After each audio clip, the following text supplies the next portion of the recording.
মোটে। তাই না হওয়া তুলতুলে হাত, বুক, পেট, চোখ, জনি, মাথা ভেসে চলে যমুনার স্রোতে আমাদের মহান ভারতে।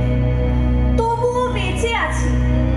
ফুটপাতে টায়ার জ্বালিয়ে ভাত ফোটোয় যে অর্ধনগ্ন নারী, তাকে বলি বেঁচে থাকো। মুখে স্নো পাউডার মেখে পার্কের বেঞ্চে বসে থাকা উৎসুক রমণীকে বলি বেঁচে থাকো।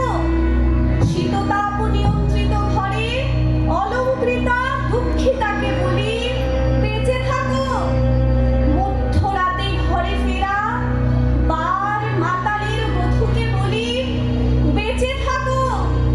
বেঁচে থাকো নারী, তুমি বেঁচে ওঠো, প্রচন্ড বেঁচে ওঠো।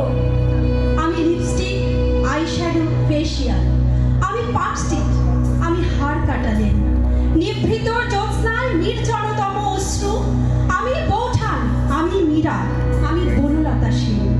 আমি সেই মেয়েটি যে গত কোন শতাব্দীতে 5 বছর বয়সে মারা গিয়েছিল গঙ্গা যাত্রীর গলায়।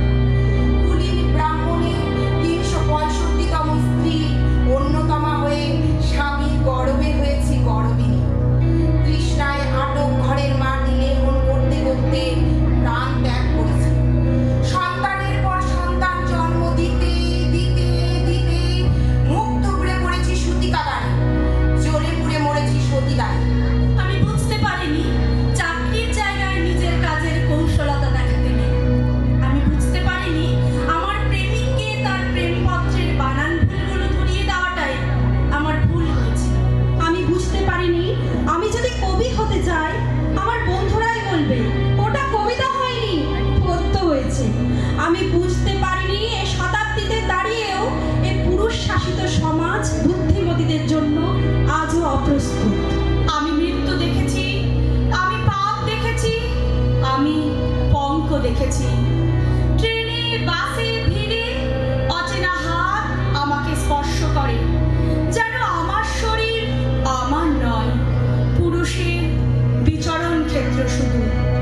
প্রতিবাদ করলে ঘিরে উপদেশ, নির্দিষ্ট কামরা বা সিটে যাওয়ার। শূন্য থেকে শূন্যের ভিতর দিয়ে আমি হেঁটে চলি, আর জনে জনে জিজ্ঞেস করি, তোমাদের ঘরে মেয়ে আছে? কেউ কেরোসিন ঢেলে আগুন জ্বালিয়ে দিয়েছে?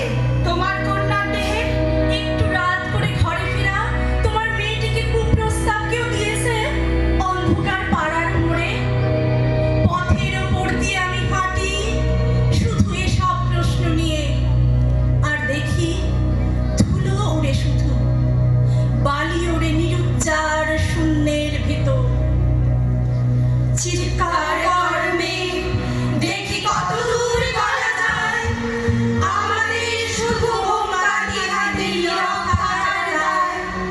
চিৎকার কর্মে দেখি কত দূর গলা যায়, আমাদের শুধু মোমবাতি হাতে নীরব থাকার দায়। লিঙ্গভেদের ঘৃণা নিভে যাবে কবে? ধর্ষকের চোখ থেকে কবে মুছে যাবে হিংস্রতায় পেতে যাওয়া দখলের আলো?